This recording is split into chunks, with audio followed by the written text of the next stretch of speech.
Hello, everybody, and welcome to this episode of Mastering Midlife, How to Thrive When the World Asks the Most of You. We're coming to you from WeWork in New York. Thank you to Lululemon and my niece Marla for getting us this space so I get to talk to Dr. Vanessa Lapointe.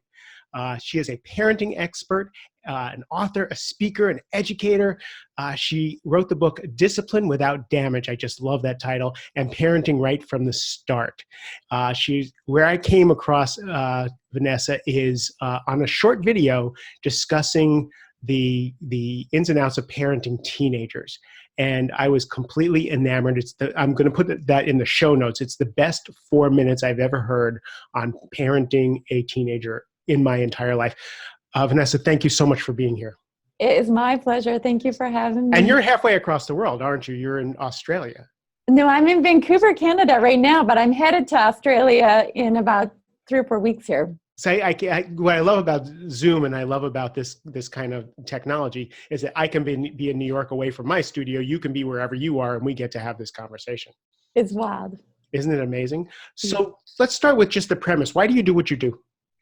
You know, I really believe that if we can change the way we see children, understand children, look at children, regardless of their stage along their developmental journey, that we can change the world.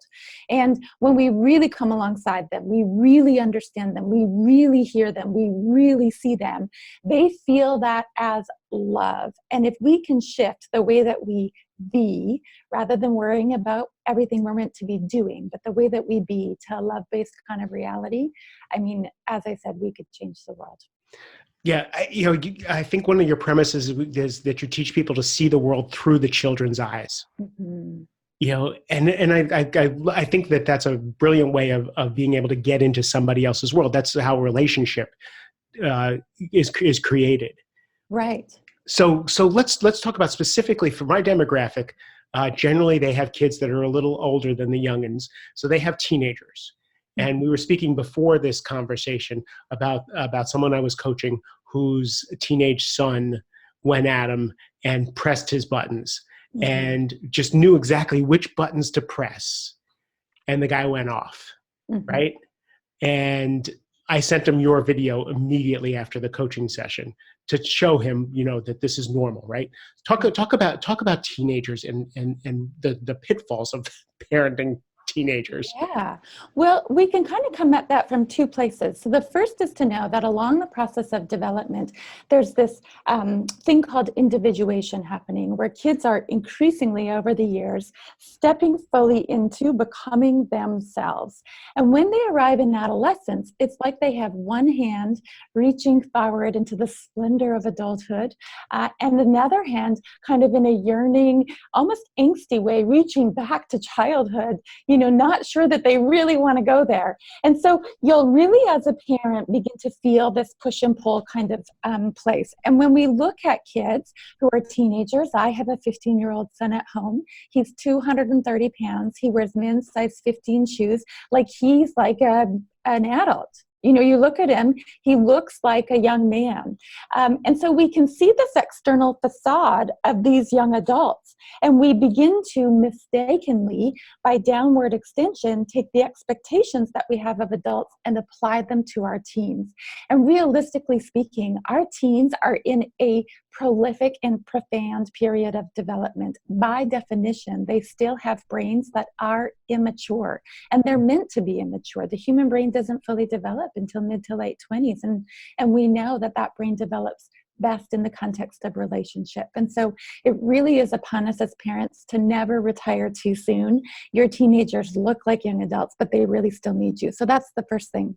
Right. And they look, sound, act, and then tell us they need us. Oh yeah, in no uncertain terms, which really is just code for I'm super freaked out and I really need you to stand by. And then the second piece of that is, as parents, when we become parents, we re-enter this very intimate space of the parent-child relationship. And we know that space because we were in it once before when we were children. But now when we become parents, we re-enter that space as the parent.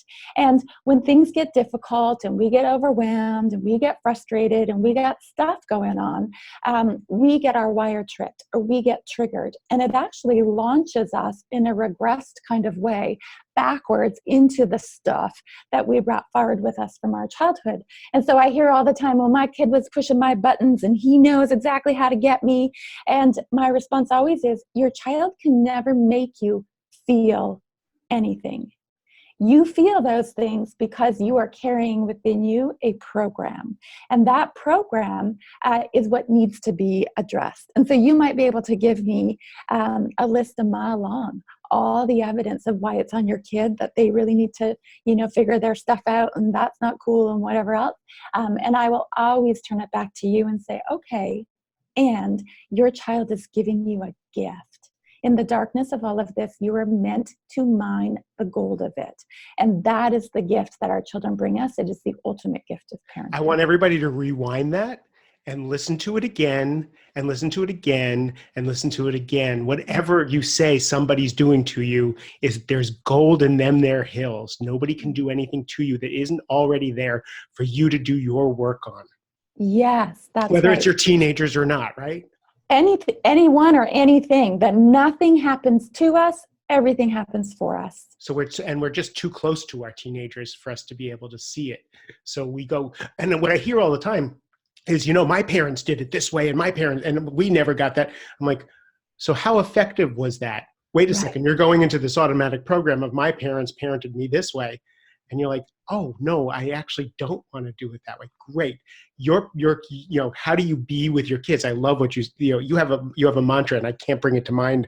Is see it, feel it, be it. Mm-hmm. Say it again, because I'm talking over you. See it, then feel it, then be it. Can you explain that? Mm-hmm. And so when something's going down, it really takes you like a microsecond to see it. Oh, my kid just flipped me the bird, or oh, my kid, thinks I'm the worst parent that ever lived, or whatever it is, right? You just see it. And then it's upon us to go behind the facade of the behavior or the noise of the behavior, to go behind that into the child and feel what is happening for them, so that we can be, from a place deep within our soul, what it is that they need us to be. So often we focus on this list of to-dos. Well, what am I supposed to do when my kid won't cooperate, or whatever it is? And as Wayne Dyer said, we are not human doings, we are human beings. It is upon us, from that sort of essence or place within us, to be human and be fully present for our children, and then we will do what the moment calls for. Now, the challenge is in see it, then feel it, then be it. That when you get to feel it, really feeling that for your kids, so you can see the world through their eyes and come alongside them and have them feel love and compassion and your presence, to really go to that space with them, you can't be stuck in your own stuff. And so you actually end up having to feel it for yourself first and work through whatever programs are going on. And then you get to feel it for your children. And that, my friends, is not for the faint of heart. Right. So it's also a crash course in emotional intelligence.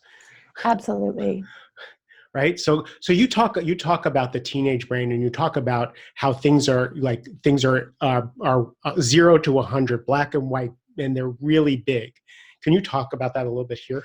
Yeah, so a lot of people put teenagehood and all of the, we almost say, oh, we're approaching adolescence, and then we become full of fear that we've got a teenager in the house, and how is this going to go down? And a lot of people will say it's just hormones. But the reality is the teenage brain is almost turning itself inside out.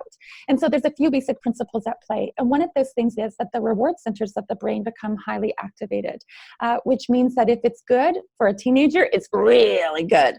And so we see them kind of pursuing, at times, risky kinds of behaviors and risky kinds of things, because they're so locked in on the reward of that they can't actually see the downside of it. And in fact, you want your kids to have those kinds of experiences, because it's what allows them to be striking out into the world and to be sort of dreaming big dreams and kind of actualizing themselves. And so you want them to have those experiences. As part of all of that, there's kind of no gray zone. So you can have days where they just love you and the sun rises and sets on you and you can do no wrong. And then you can have days where you are literally the worst parent that has ever walked the face of the planet and they hate your guts. And all of it's normal. And none of it has anything to do with you. It's where they're at in terms of development. Wow. So actually, I'm going to throw in one more scenario, and then I have another question. So a lot of my clients are separated, divorced, and the kids are stuck in the middle. Mm-hmm. And a lot of the times, the spouse isn't healthy. Mm-hmm. So they're turning the kids against them, or so it seems. Right. Mm-hmm. In the dynamic, they're saying bad things about the parent there, and the parent who is trying to be the responsible one is trying to navigate the things that the spouse is putting into these kids. How do you counsel people who are who are separated, divorced, and then dealing with that kind of dynamic? Mm-hmm. And so that's a tricky bit of business. I'm also not with the father of my children, so I've had to navigate some of those things myself and really figure out professionally and personally, like, how does that all come together? And I'll tell you this, whether it's working alongside my own clients or in my own life, it only takes one, what I will call conscious co-parent in a relationship to elevate the entire field. And when you can be the parent who's really stepping in as the person that's going to create an energy within the family unit that's healthy and positive for your children, it's a lot of work and energy, and it can be done. And so the idea is that lots of people talk about broken homes and broken families and all of this kind of stuff. And my view on that is that it doesn't need to be that way. You can be divorced and be a whole family, a complete family that may be living under two different roofs, but still there's this sense of connectedness and a sense of love that holds you all together. And so my own children know that I love their father. No, we're not married, and no, that's not in the stars for us, but they really understand that we are a family unit. And so even if the other parent is getting very frustrated or there's other stuff coming from the other parent, the children can be held steady in the space that you create for your family. It really does only take one parent. Does that mean that the other parent's going to magically fall into line and it's all going to go sunshine and roses? Does it mean that your children will never have to face any hardship around adjusting to that and finding their own capacity for resilience in that? No. And if it's happening that way, it is meant to be happening that way. Because nothing in the universe is random. All of it is designed and happens with purpose. And you don't need to understand why. It's way above my pay grade to try even to explain why. But I know, and I take on my life and really encourage others around me to understand that nothing is random. So if it's happening, go with that. You can argue with reality and you'll be wrong 100% of the time. So fall into it and see that there is, again, gold in that for you. There's the light in the dark of it, and seek the light and see what happens. Thank you. That was absolutely beautiful. The argue with reality and you only lose 100% of the time. A little Byron Katie thrown in there, right? I love a little Byron Katie. But so what I talked, I've now been doing this long enough that I've seen people with crazy spouses who are going through their own stuff and trying to turn the kids against them and lying about molestation, all kinds of stuff. Yeah. And I've seen time and time again that if the other parent can stay steady, can stay a little detached from the emotion, and can just hang in there no matter what it looks like, the kids figure out who the parent is they can count on and trust. It may take 2 years, it may take 5 years, but eventually they come around and they realize who the parent is that actually was the steady one. Is that what you experience? That's my experience as well. And the idea is, I'm always talking about parents need to stand tall and strong so that the children get the experience of being able to lean into them. And when you can navigate that with a lot of presence and a lot of a lot of heart and be like your most grown-up version of yourself. You call it your big person swagger. I love it. That's right. Drop it like it's hot. And if you can do that and do that really well, what will end up happening is two things. Your children will be able to figure out that you are a safe, trustworthy big person that they can lean into. And they might land on the idea that the other parent has some stuff going on. But they won't need to completely, in their heart of hearts and in their mind's eye, be separated from that parent when they land on the concept that that parent has some stuff going on. And that's a really beautiful gift that you can give your children. If you are sort of the steady presence kind of parent, and you can navigate this with a lot of wisdom and a lot of consciousness, you will gift your kids the experience of getting to lean into, as well as gift them the experience of not losing their other parent.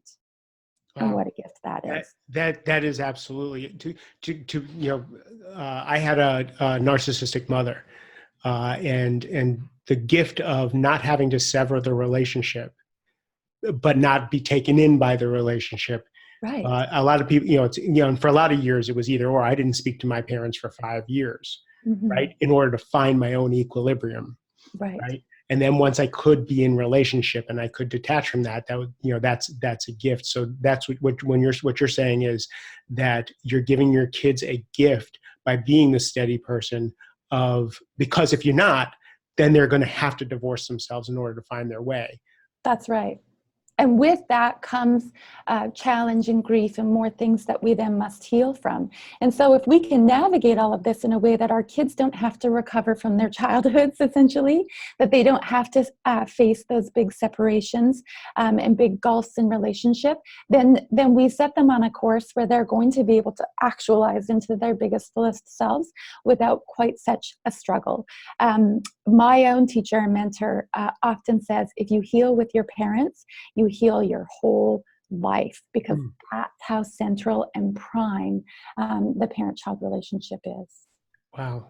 So, when I listen to you talk, it's so simple and straightforward. And a lot of these things are simple, but not easy, right? Right. Because like, I feel like this, if a parent listened to just this 20-minute conversation, they would be armed with so much more than anything I've ever seen to be able to handle their children and themselves. But then we have to handle our own stuff. And really that's where a coach or therapy or any of the self-help, whatever comes in, is how do we get emotionally intelligent? How do we get to our big person's swagger? So how do you help people become that person to do the things that you're talking about? So you really do need to grow you so that you're available to grow them. And I think that oftentimes, particularly if the waters have become very rocky, you need to have somebody from the outside who can zoom out with some neutrality and perspective, guide you through that. And I don't say that because I'm a psychologist. I say that because that's the human condition. It's very challenging to be buried deep within your own programs and systems and to be able to see really what it is that is happening. And so to have a guide or a coach, a mentor, a teacher, somebody that can support you in walking through that, I think is really important. And the other thing is that we often think we can logic and reason ourselves through this stuff. And the reality is that there's a lot of process work involved in all of this. You have to go beyond words and beyond logic into the heart and the soul of the experience of healing. And so sometimes you got to take the brain offline a little bit so that you can get to the process work that's involved in all of that.